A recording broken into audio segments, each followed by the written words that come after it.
உங்கள் அபிமான அனந்தலை வாழ் ஜோதிடர் வேலாயுதத்தின் நன்றி கலந்த வணக்கத்தை தெரிவிச்சுக்கிறேன். இந்த பதிவு எதுக்கானா, வருகின்ற தமிழ் புத்தாண்டு எவ்வாறு இருக்க போது, இதுவரைக்கும் நாம் விசுவாவச வருடத்தை கடந்திருந்தோம். இந்த சித்திரை முதல் தேதியிலிருந்து நாம் தொடங்குகின்ற ஆண்டு பராபவ ஆண்டு, மங்களகரமான பராபவ ஆண்டு. செவ்வாய்க்கிழமை பிறக்குது.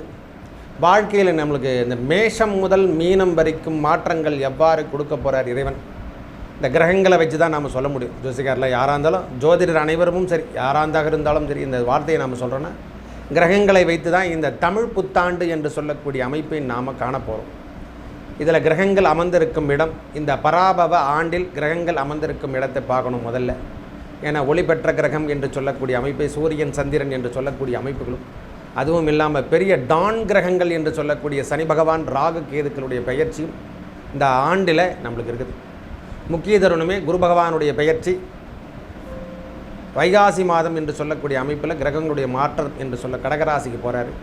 அதே போல் 11வது மாதம் ஐப்பசி மாதம் ராகு கேதுக்களுடைய பயிற்சியும் நாம் வைத்து தான் இந்த சித்தரை தொடங்கி பங்குனி முடிய நாம் சொல்ல முடியும். அடுத்த ஆண்டு 2027 பங்குனி முடிய நம்ம வாழ்வாதாரம் எவ்வாறு இருக்கும், இதில் நல்ல நல்ல மாற்றங்களை கொடுக்க போதா, ஏற்றம் தருப்பதா, கிரகங்கள் அமர்ந்திருக்கும் இடம் என்று சொல்லக்கூடிய அமைப்பை பார்க்கும் பொழுதெல்லாம் நமக்கு ராசிகள், அதாவது காலபுருஷ தத்துவத்தின் முதல் ராசி என்று சொல்லக்கூடிய சூரிய பகவான் அங்கே உச்சம் பெற்று சுக்கிரனோட சம்பந்தப்படுறார். மேஷத்திலே 2ஆம் இடத்துல யாரும் இல்லை. 3ஆம் இடம் என்று சொல்லக்கூடிய மிதுனத்தில் குரு பகவான் அமர்ந்திருக்கார். அதுவும் இல்லாமல் சிம்மத்தில் கேது பகவானும். இந்த முக்கிய தருணமே இந்த இடத்துல யாரானா அந்த ராகு பகவான். அவர் காலபுருஷ தத்துவத்துக்கு 11ஆம் இடத்தில், அதாவது கும்பராசியில் வீட்டிருக்கார். அவருடன் சந்திரனும் அங்கே கூடியிருக்கிறார். முக்கிய தருணம், அதைவிட முக்கிய தருணம் என்று சொல்லக்கூடிய காலபுருஷ தத்துவத்துக்கு 12ஆம் இடம் என்று சொல்லக்கூடிய சனி பகவான், செவ்வாய் பகவான், புதன் பகவான் நீச்சகதி பெற்று நீச்ச பங்கத்துக்கு பரிவர்த்தனை யோகம் பெற்று, அதாவது சொன்னால் ஆட்சிக்கு இணையான பலம் பெறுகின்ற காலம். அவர் நீச்சமே பெற்றாலும் இந்த நேரத்தில் பரிவர்த்தனை யோகம் பெறுகின்ற காலம். புதனோட வீட்டில் குரு பகவான் அமர்ந்திருப்பதும் பரிவர்த்தனை யோகம் பெறுகின்ற காலமாகவும் இந்த ஆண்டு பிறக்குது. ஒவ்வொரு நாளும் ஒவ்வொரு வருடமும் யார் யார் எதிர்பார்த்துருக்காங்க, இந்த மேசராசிக்காரர் மீனராசிக்காரர் யாராக இருக்கும், இந்த கிரகங்களை வைத்து நாம் பார்க்க போகிறோம். விரிவாக பார்க்கலாம். தனுசு ராசிக்கு இந்த மங்களகரமான பராபவ ஆண்டு எவ்வாறு இருக்க போகுது, பொறுமை, நிதானம், பிரதானம், இதை எல்லாத்தையும் நாம் அப்பப்போ நான் தினமும் எழுதி வைத்து கொள்ள வேண்டிய ஆண்டு என்று சொன்னால் அது இந்த மங்களகரமான பராபவ ஆண்டு. பொறுமை தேவை, நிதானத்தையும் கடைபிடிங்க. எதை மறந்து விட்டோம், யாருக்கிட்ட வாங்கணும் ரூபாய், யாருக்கிட்ட கொடுத்துருக்கோம், இதெல்லாம் எல்லாத்தையும் நாம் அடிக்கடி எழுதி பார்க்கின்ற ஆண்டாக இருக்கும். ஏன் சொல்கிறேன்னா, இந்த நேரத்தில் மறதியும் ஏற்படுகின்ற அமைப்பு, மறைஞ்சு வாழுகின்ற காலமும் கொடுக்கும். சின்ன சின்ன அவமானங்கள் சேரும். அதை நான் இல்லைன்னே சொல்லலை. இருந்தாலும் கோர்ட்டு கேஸு வம்பு வழக்குகளும் டச் பண்ணிட்டு அதுக்கப்புறம் நீங்கள் ரிலீஃபில் ஆகிடுவீங்க. ஒரு 2 மாதங்கள் பொறுத்து கொள்ளுங்கள், இல்லை 3 மாதங்கள் பொறுத்து கொள்ளுங்கள். 3 மாதங்கள், அதாவது சித்திரை, வைகாசி, ஆனி, ஆடி, அது வரைக்கும் இந்த 4 மாதங்கள் பொறுமையுடன் செயல்படுங்க. எதுவாக இருந்தாலும் நாம் கொஞ்சம் தாழ்ந்து காணுகின்ற காலமாகவும் கொஞ்சம் தனிமை சார்ந்த விஷயத்தையும் எடுத்துக்கொள்ளுங்கள். இறை நாட்டத்தோடு செயல்பட வேண்டிய ஆண்டு என்று சொன்னால் அந்த தனுசு ராசிக்காரங்க மங்களகரமான இந்த 4 மாதம் தான், அதுக்கு மேலாம் வேணாம்.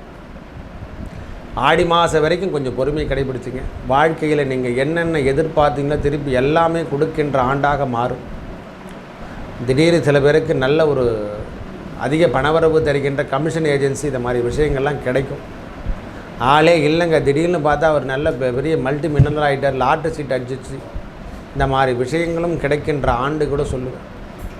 நோய் சார்ந்த விஷயத்தில் எத்தனை பேர் இருந்தாங்களோ, கடன் சார்ந்த விஷயத்தில் எத்தனை பேர் இருந்தாங்களோ அதெல்லாம் விலகுகின்ற ஆண்டு இந்த ஆண்டு. கடன் பிரச்சனை தீரும், நோய் பிரச்சனை தீரும், பண்பு வழக்குகளுடைய பிரச்சனை, கோர்ட்டு கேஸு, இந்த மாதிரி பிரச்சனையிலேருந்து ஒன்று ஒன்றா நீங்கள் வெளிவரத்துக்கான அமைப்புகள் தேடி வரும்.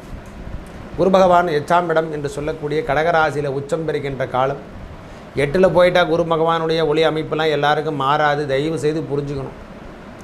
சனி பகவானுடைய பார்வை ரொம்ப முக்கிய தருணம். இந்த நேரத்தில் அவருடைய நேரடி பார்வை 10ஆம் பார்வை. உங்களுக்கு என்னென்ன விஷயங்கள் சேர வேண்டுமோ அந்த 10ஆம் பார்வையால் எல்லாத்தையும் கொடுத்துருவார்.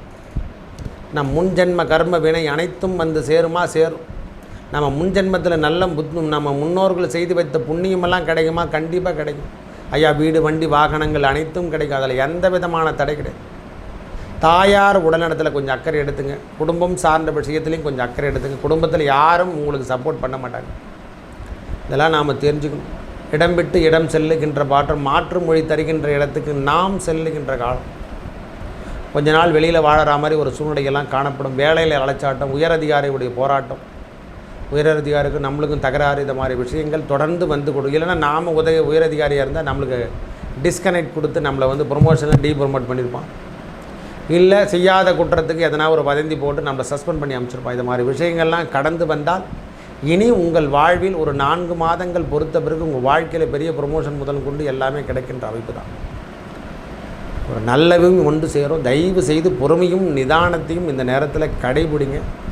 தேவையில்லாத விஷயத்தில் ஈடுபடுவது, தேவையில்லாத பழக்கத்தில் சேருவது, யாருன்னா கொடுத்துட்டாங்க நான் செஞ்சு கொடுத்துட்றேன், நான் செஞ்சு முச்சுடுவேன், உங்களுக்கு பிரச்சனையெல்லாம் தீர்த்துருவேன்னு சொல்லிட்டு லம்ப அமௌண்ட்லாம் வாங்கின்னு போகக்கூடிய ஆண்டு என்று கூட சொல்லுவேன். இந்த மாதிரி ஜோசிகாருங்க பேசுவாங்க. சொல்லும் போதே ஐயா உங்கள் பிரச்சனையெல்லாம் நான் முடிச்சு கொடுத்துறேன், ஒரு நல்ல அமௌண்ட்டு கொடுத்துருங்க, இந்த மாதிரிலாம் எதனா ஒன்று சொல்லி இந்த நேரத்தில் உங்கள்கிட்ட ஜாக்பாட்லேருந்து நீங்கள் மொத்தமாக தட்டிட்டு அவங்கள தட்டின்னு போகிற மாதிரி ஒரு காலமும் இருக்குது. இந்த 4 மாதங்கள் கொஞ்சம் சுயநலம் சார்ந்த விஷயத்தை விட்டு பொதுநலமாக செயல்பட்டு பாருங்கள். வாழ்க்கையை நாம் ஜொலிக்கின்ற பாதையை நவழைவன் இந்த பிரபஞ்சம் எடுத்து சொல்லும். அதில் மட்டும் கொஞ்சம் கவனத்தை எடுத்துங்க. அடுத்தவருக்கு ஜாமீன் போடுறது, இந்த மாதிரி விஷயங்கள்லாம் தடுத்து நிறுத்தி கொள்ளுங்கள். வாழ்க்கை மாற்றம், வாழ்வியல் மாற்றம், குரு பகவானுடைய பார்வை 2ஆம் இடத்துல பதிவிதும். அந்த 11ஆம் மாதத்துக்கு அப்புறம் அந்த இடத்துல 2ஆம் இடத்துக்கு ராகு பகவான் வர்ற வரைக்கும் கொஞ்சம் பொறுமையை கடைபிடிங்க. அவர் வந்த பிறகு உங்கள் வருமானம் ரெட்டிப்பாக மாறும். தொடுகின்ற வேலையில் ஒரு ஜாக்பாட்டை கொடுக்கும். வெளியூர் பயணத்தை ஏற்படுத்தி வெளியூரில் வாழற மாதிரி ஒரு சூழ்நிலையெல்லாம் காணப்படும். என்னென்னா சின்ன சின்ன கணவன் மனைவி உறவில் கொஞ்சம் சஞ்சலங்களும் இருந்து கொண்டிருக்கும். தேவையில்லாத பிரச்சனைக்கு நாம் பேசிட்டோமோ, தேவையில்லாத வார்த்தையை நாம் விட்டுட்டோமோ, தேவையில்லாத இடத்துல கடை வாங்கிட்டோமோன்ற ஒரு எண்ணம் எப்பொழுதுமே இருந்து கொண்டிருக்கும். ஆக மொத்த கவனத்துடன் இருக்க வேண்டிய ஆண்டு என்று சொன்னால் இந்த மங்களகரகமான ஆண்டு. ஐயா சித்திரையிலேருந்து சித்திரை, வைகாசி, ஆனி, ஆடி அந்த 4 மாதங்கள் மட்டும் சின்ன போராட்டத்தை சந்திக்கிற மாதிரி ஒரு சூழ்நிலைகள்லாம் இருக்கும். பணவரவு என்பது இருந்து கொண்டே இருக்குங்க. அதில் நான் எதுவுமே தடையே சொல்லலை. வீடு கட்டுவீங்களா, கட்டிடுவீங்க. வாழ்க்கை கிடைக்கும், வண்டி வாங்கணுங்க வாங்கல, இதெல்லாம் வாங்கிடுவீங்க. எல்லாமே கடன்பட்டு கூட வாங்கிடுவீங்க. இதெல்லாம் எது தடை, என்ன பண்ணுறது தெரியாமல் கூட சில விஷயத்தை நாமளே எழுந்து போய் செஞ்சிடும். எப்படி நடந்தது, ஏது நடந்தது கூட தெரியாது. ஆனால் வேலையெல்லாம் முடிஞ்சிடும். கொஞ்ச நாள் கழித்து 4 மாதம் கழித்து திரு முடிக்கிற மாதிரி ஒரு சூழ்நிலையும் காணப்படும். எல்லாத்தையும் கொடுத்துருவார் இறைவனை. இதுக்கப்புறம் நம்மளால் கடை வாங்கிட்டு நம்மளால் மேலே முடியலையன்ற ஒரு எண்ணமும் நம்மளை தாக்கும். அப்பொழுதே நாம் புரிஞ்சுக்கலாம் ஒவ்வொரு விஷயத்தையும். ஓஹோ, இதை தொடர்ந்தும் வரும், நன்மையும் தரும், சில நேரத்தில் சோதனை தருகின்ற காலங்களாக தரும் தனுசு ராசி. பரீட்சிக்கின்ற காலங்களாகவும் இருக்கும், செல்வத்தை வாரி வழங்குகின்ற காலங்களாகவும் இருக்கும், தனிமைப்படுத்துகின்ற காலங்களாக இருக்கும். கோர்ட்டு கேஸு, வம்பு வழக்கு என்று சொல்லக்கூடிய நோய் சார்ந்த விஷயங்களும் பீடை சார்ந்த விஷயங்களும் விட்டு விலகுகின்ற காலமாகவும் இந்த காலம் இருக்கும். ஆக மொத்த இந்த சொல்லுவாங்களே நவரச நாயகனாக நாம் ஆளுகின்ற அமைப்பை நாம் தருவோம். அதாவது எப்படி சொல்கிறதுன்னா, கமலஹாசன் மாரி தான் அப்பப்போ தசாவதாரம் மாரி எடுக்க வேண்டிய நிலைமைக்கு நாம் ஆளாகிடும். அதனால் பொறுமையும் நிதானத்தையும் மனமாற்றம் என்று சொல்லக்கூடிய இறை வழிபாடு எப்பொழுதும் சாயந்தரம் யோகா பண்ணுறது, உடல்நலம் சார்ந்த விஷயத்தில் யோகா, இதை மாதிரி தியான பயிற்சி, இந்த மாதிரிலாம் மெடிடேஷன், இந்த மாதிரி விஷயத்தில் கலந்து கொள்ளுங்கள். மனதை ஒருநிலைப்படுத்துங்க. நாம் எதை செய்தால் நன்றாக இருக்க முடியும், எந்த வழியில் சென்றால் யார் சொல்லுகின்ற பாதை சரியானது என்பதை முதல்ல நாம் தீர்மானம் எடுத்துக்கணும். போகலாமா வானாமா, எடுத்து எங்கன்னா ஒன்று தேடவிடமாக காலை வச்சுட்டு மாட்டிங்கன்னு முடிக்கக்கூடாது. அதனால் பொறுமையும் நிதானத்தையும் கடைபிடிப்பு என்பது ரொம்ப முக்கிய தருணமாக இருக்குது. நல்லவை அனைத்தும் வந்து சேரும், நல்லதே நடக்கும். நன்றி, வணக்கம்.